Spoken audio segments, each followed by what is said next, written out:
We've had a lot of big news surrounding Auburn football this past week. We've had some recruiting news. We've had 5 players who've announced that they are returning, and these are big name players that will help us next season. So we're going to talk about that. We've had 2 records broken in the past week.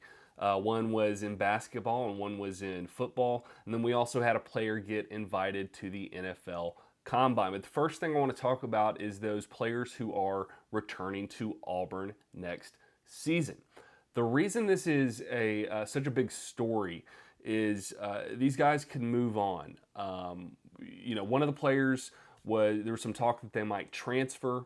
That didn't happen. The other 4 players, they're actually staying. They're choosing to opt in for the next season when they could declare for the NFL or they could move on or something like that. So they're choosing to play their senior season, or one of these players, I think, is actually like their super senior season. But regardless, they are choosing to stick around and play for Harsin for another year.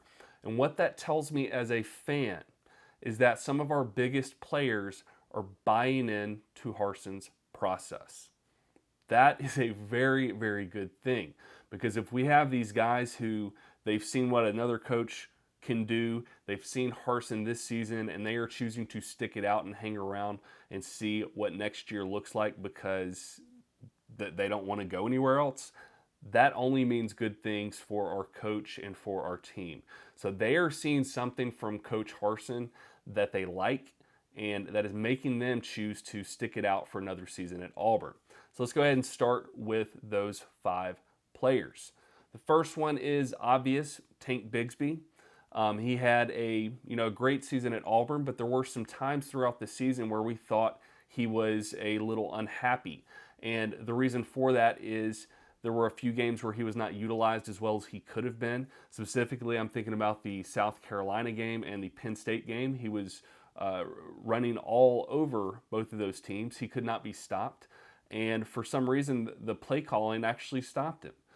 There were multiple plays I could point out, but the difference in that game was the play calling. And if we had continued to run the ball, the outcome probably would have been different than what we saw. So there was some frustration with Tank in those decisions, and there was some very credible talk that he was looking at entering the transfer portal.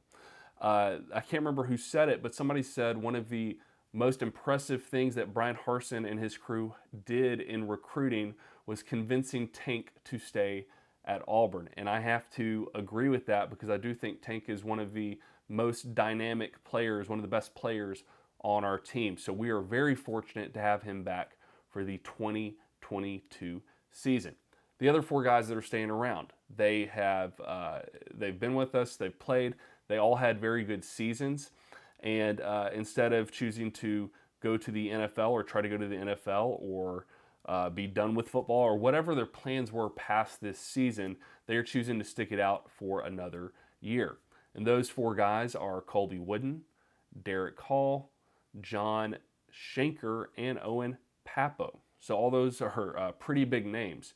And so for each of them, I'm going to quickly show you just some stats for these players. I'll start with Tank and then go through the other 4 as well. But I just want to show you the impact that these players made while they were at Auburn, or at least the impact they made in this past season. Because like Derek Hall had a monster season this past year, so I want to specifically show you his stats for the past season. So let me real quick tell you some of those statistics.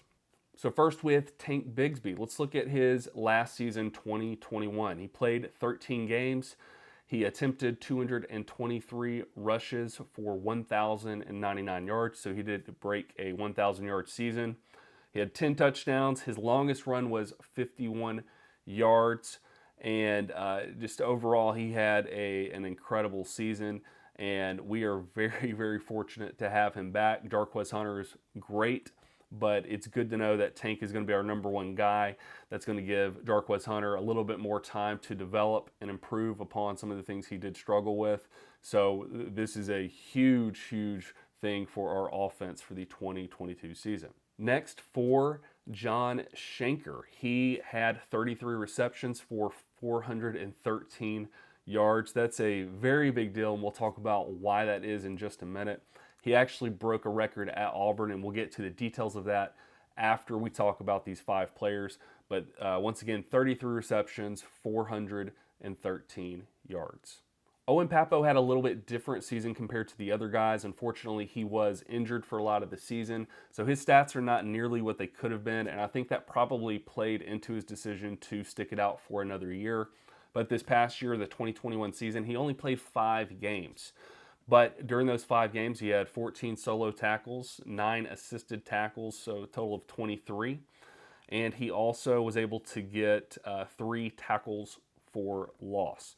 So he did pretty well in the games he did play, but unfortunately we did not get a great look at him because he missed 8 of our games this season. So I'm glad we do get another year to see what he can do. He did have a fantastic year in 2020 where he had 56 solo tackles and 4 sacks. So he had a big year in 2020. Not so much in 2021, but that's really due to the fact that he did not play as much as he could have. So we'll see him again next year as well. For Colby Wooden, he actually had his best year yet in 2021. He had 34 solo tackles, 27 assisted for a total of 61. He had 8.5 tackles for loss and 5 sacks. So we're going to be very fortunate to have him as well coming back for the 2022 season. And now let's go ahead and take a look, after talking about Colby Wooden, let's take a look at Derek Hall. For his season, he had 52 tackles, 8 sacks, and 2 forced fumbles. So having all 5 of these guys back, we are off to a great start for the 2022 season. And I think this just speaks absolute volumes for Brian Harsin that these guys are staying around because they do see something in him and in his system that they kind of want to see this through and see what happens. So to me, this just speaks to the fact that Brian Harsin is taking the program in the correct direction, in the right direction. And so while this season was disappointing overall, let's give this guy a chance. This was his first year. The players are seeing something, so I think we need to see it too. So let's see what happens. Okay, just a quick note. Smoke Monday did post on Instagram that he got an invite to the NFL Combine, so I'm looking forward to watching him. I'll watch some of that footage when it starts, but he did get an invite to the Combine, so this is a way for him to raise his draft stock because it's probably not as high as he would like, but with this invite, he will have a chance to show what he can do. He's shown what he can do on the field, but this will be just another shot for him to raise that up and hopefully get drafted a little higher than what he's currently projected. I mentioned to you that John Shanker actually had a record-breaking season, so I want to show you just a clip of something that Tom Green said in an article on AL.com, and I'll post a link to that full article in the description. But Tom Green said that Shanker's waited 5 seasons to have an opportunity for a featured role in Auburn's offense, and that finally paid off for him this year.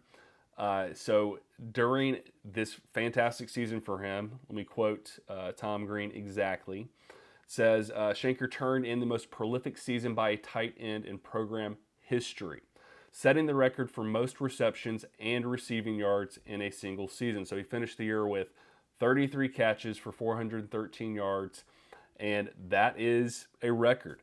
It says becoming the first tight end in school history to record at least 30 receptions and eclipse 400 yards in a single, or receiving in a single season. So congratulations to John Shanker.